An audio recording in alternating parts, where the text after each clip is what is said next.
Libro El pensamiento del hombre en Occidente por Alex Montero Hernández, parte 10. Ideales de la época, el Renacimiento. El humanismo es un movimiento que empieza en la literatura con Dante Alighieri 1265-1321, Boccaccio 1313-1375 y Francisco Petrarca 1304-1374. Luego se extenderá hasta abarcar los demás artes y la cultura de toda Europa, pasando a llamarse Renacimiento. El Renacimiento indica el fin de la Edad Media y el inicio de una nueva época. El Renacimiento se caracteriza por el humanismo, se busca el desarrollo máximo de las posibilidades humanas, se quiere alcanzar la perfección del ser humano. El medioevo era teocéntrico, centrado en Dios. Ahora el Renacimiento se propone como antropocéntrico, centrado en el ser humano. Se resaltarán las maravillas del ser humano, concebido como un microcosmos, llevando dentro de sí la imagen del universo. La perfección está en el desarrollo armónico de las facultades del ser humano, de modo que los renacentistas se guiarán por un ideal de equilibrio. La estrategia del renacimiento para alcanzar esta suprema realización humana se centra en el clasicismo. Los renacentistas piensan que los clásicos griegos y romanos son el ideal de humanidad perfecta. Han alcanzado la madurez y plenitud humana y por ello debemos imitarlos. Para ello es necesario aprender latín y griego para luego dedicarse a estudiar los textos clásicos. En la antigüedad greco-romana se encuentran las respuestas, pues sus pensadores veían la realidad con ojos puros, mientras que en la Edad Media deformó el conocimiento. Se rompen las cadenas de la tradición medieval para iniciar la búsqueda de respuestas propias con la guía de los clásicos. El Renacimiento es una época paradójica. Se apegan tan fuertemente a lo dicho por los griegos y romanos que toda opinión debe justificarse con textos clásicos. Surge así el neoepicureísmo, el neoestoicismo y el neoplatonismo, y sin embargo es una época de creatividad y descubrimientos. El optimismo antropológico, la confianza ilimitada en el ser humano, hace posible que se tenga la confianza de crear en el crear y producir.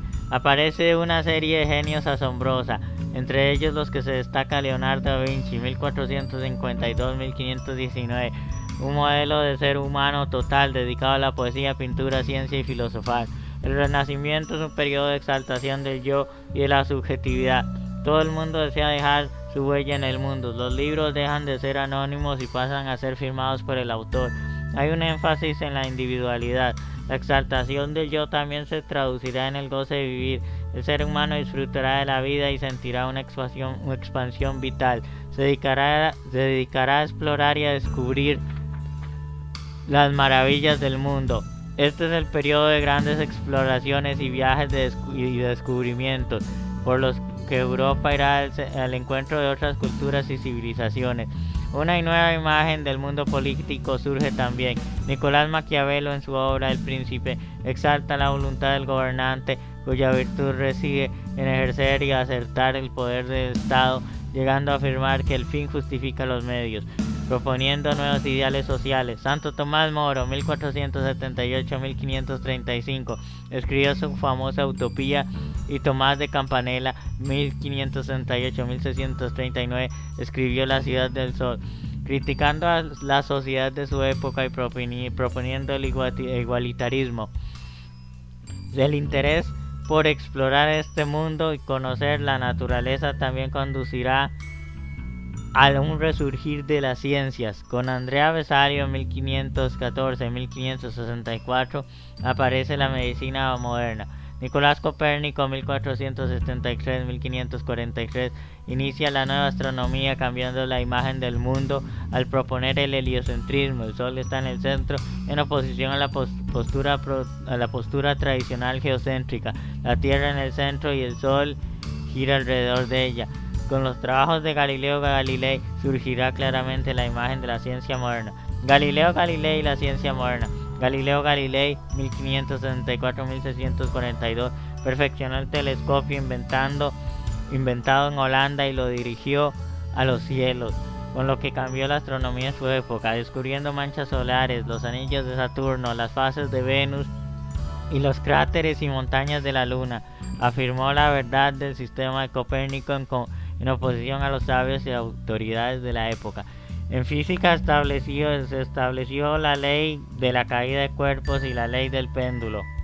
Con Galileo aparece claramente la figura de la ciencia moderna, gracias a que este pensador inventa el experimento. El experimento se caracteriza por una observación repetible y controlable. En la investigación de la naturaleza en el medioevo se contemplaban las cosas dejando que ellas hablaran. Ahora más bien el ser humano se encarga de elaborar el cuestionario y va a la naturaleza a pedirle que conteste. Es decir, que se puede programar lo que se desea saber de la naturaleza. Con Galileo la ciencia moderna se vuelve experimental. Galileo también insiste en la matematización. Conforme con las corrientes pitagóricas de la época, afirma que el universo ha sido escrito por Dios y con caracteres matemáticos. La cuantificación de la realidad permite precisión y un manejo más riguroso de los datos. Ello ha sido una característica que ha permitido el inmenso desarrollo de la ciencia moderna. Finalmente, hay una característica básica en todos los elementos de los experimentos de Galileo, que es la idealización.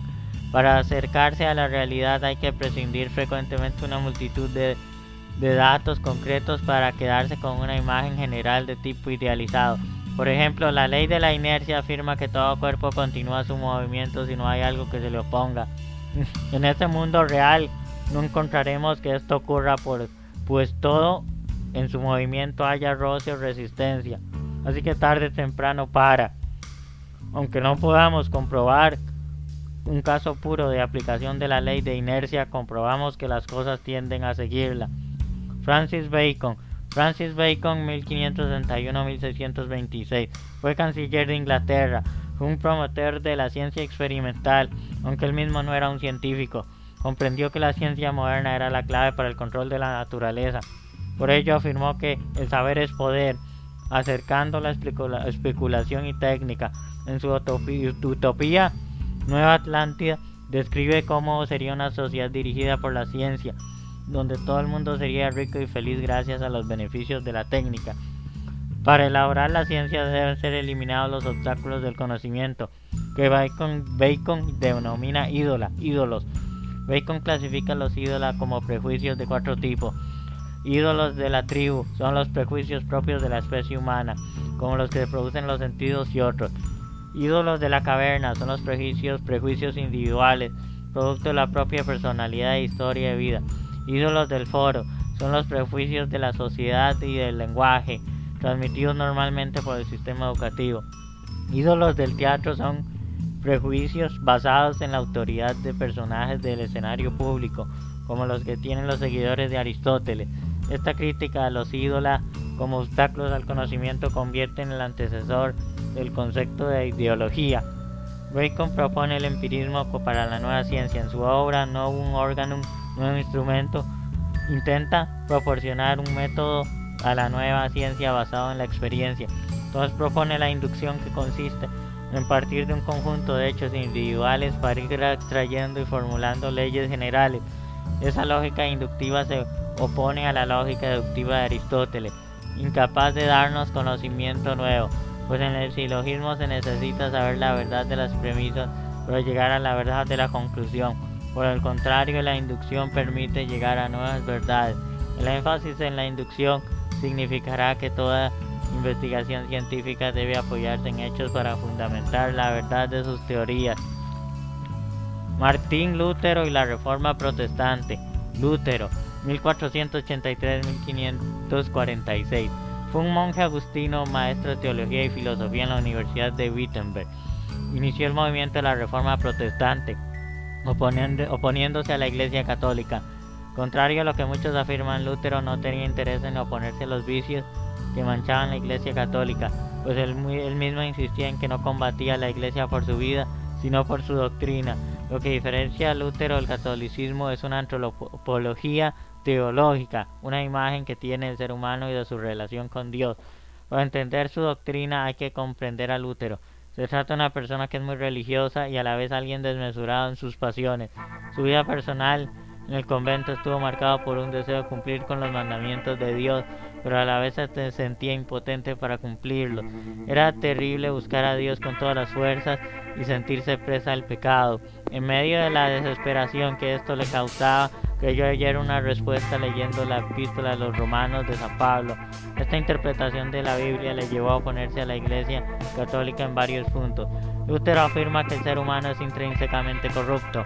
Desde el pecado de Adán a la naturaleza humana quedó totalmente viciada, de modo que no les es posible al ser humano efectuar ningún bien. Incluso las obras aparentemente buenas se ocultan a la soberbia y la vanidad, por lo que siempre serán pecaminosas. Por su naturaleza el ser humano está siempre inclinado al mal y es importante para el bien, por lo que no tiene libre albedrío, sino una libertad esclava del pecado. Como todos los actos humanos son intrínsecamente perversos, no hay posibilidad de que nos salvemos por nuestras obras. La libertad es esclava, siempre seremos pecadores, pero por nuestro esfuerzo nunca alcanzaremos la salvación. La única manera de salvarse es que Dios misericordioso ignore nuestros pecados perdonándonos gratuitamente por el sacrificio de Cristo en la cruz. Lutero afirma que nos salvamos por la fe y no por las obras. Si tenemos fe, Dios no nos toma en cuenta nuestros pecados, los ignora y solo percibe la imagen de su Hijo en nosotros. Esta doctrina se llama justificación extrínseca, pues afirma que seguiremos siendo igualmente pecadores por ser naturalmente corruptos, pero que Dios nos ve como santos porque solamente mira nuestra fe. Como no nos salvamos por obras, todos los ritos de la Iglesia pierden su valor. Lo más importante no son las obras externas, sino la relación directa entre el creyente y Dios. La Iglesia pierde el papel de mediadora y la comunidad de fe es solo un lugar para compartir, donde todos los creyentes son sacerdotes ante Dios. La jerarquía eclesiástica deja de ser esencial. Esta relación vertical del creyente con Dios hace que el protestantismo sea individualista, por oposición al comunitarismo católico. Una consecuencia de lo anterior es el libre examen. Para Lutero se deben leer las Sagradas Escrituras intermediarios, interpretándolas libremente como lo indica la conciencia. Si hay sinceridad de corazón, el Espíritu Santo dará al creyente luces necesarias para encontrar la verdad del texto sagrado. El protestantismo se relaciona al Renacimiento por su énfasis individualista. Sin embargo, ambos se diferencian en cuanto a la valoración del ser humano, porque el Renacimiento es esencialmente optimista, mientras que Lutero sostiene un pesimismo antropológico. Esto se nota muy bien en el debate que sostuvieron Lutero y Erasmo de Rotterdam. Erasmo era el más importante de los pensadores humanistas de la época y fue invitado a combatir a Lutero. Lo hizo escribiendo un texto titulado De libre arbitrio, sobre el libre albedrío, donde afirmaba su concepción de un ser humano libre y bueno. Lutero se alegró porque Erasmo era el único que había comprendido el punto que el reformador quería discutir. Lutero respondió con un texto titulado De Servio Arbitrio, sobre la libertad esclava, donde afirma que la voluntad del ser humano está esclavizada para hacer el mal. El optimismo renacentista era incompatible con las posiciones luteranas. La contrarreforma católica. Frente a Lutero, el catolicismo se reunió en el Concilio de Trento para reafirmar las posiciones de la Iglesia. Reafirma la antropología tradicional indicando que el ser humano es esencialmente bueno, pero su naturaleza está debilitada por el pecado. Así, el catolicismo es básicamente optimismo. Afirma que todo lo que Dios creó es bueno, en especial el ser humano, imagen y semejanza de Dios. Sin embargo, el catolicismo reconoce que a consecuencia del pecado original todo individuo se siente tentado por el mal y experimenta dificultades para hacer el bien que le es natural. El ser humano es esencialmente bueno, pero tiene debilidad y flaqueza. Por tanto, el ser humano puede hacer buenas obras, aunque necesita el impulso de la gracia para superar su debilidad. La gracia de Dios transforma internamente al ser humano, haciéndole capaz de buenas obras. Esta doctrina se llama justificación intrínseca. Dios no solo nos excusa por nuestros pecados, sino que nos proporciona la gracia para que tengamos la fuerza interior para hacer el bien. El catolicismo insiste en el papel esencial de la Iglesia. La comunidad de fe es necesaria para la salvación. Dios se dirige a nosotros a través de su Iglesia, y esta comunidad de fe tiene un orden expresado por la jerarquía eclesiástica. Dios quiso que existiera un orden episcopal, siendo los obispos sucesores de los apóstoles, con el mismo papel que ellos en la Iglesia, y los obispos Junto con sus colaboradores sacerdotes administran los sacramentos, que son los instrumentos de la gracia de Dios. El carácter comunitario de la fe lleva a rechazar el libre examen luterano. Dios dio la Biblia para la Iglesia, pero lo que solo la Iglesia tiene derecho a interpretarla. Las Sagradas Escrituras deben ser leídas en la Iglesia y en la tradición de la Iglesia. El libre examen ignora esto y hace de la conciencia privada el dueño de la verdad, lo que rompe la unidad de la comunidad creyente. Con la Contrarreforma, el catolicismo se reorganiza y reafirma su doctrina. La mentalidad combativa de la Contrarreforma marcará a la Iglesia hasta el Concilio Vaticano II, en donde se mantendrá la doctrina, pero se planteará una mentalidad conciliatoria y ecuménica universal. Es todo, gracias, nos vemos en la próxima edición para otra interesante sección de este fascinante libro que continuamos leyendo. Chao, gracias.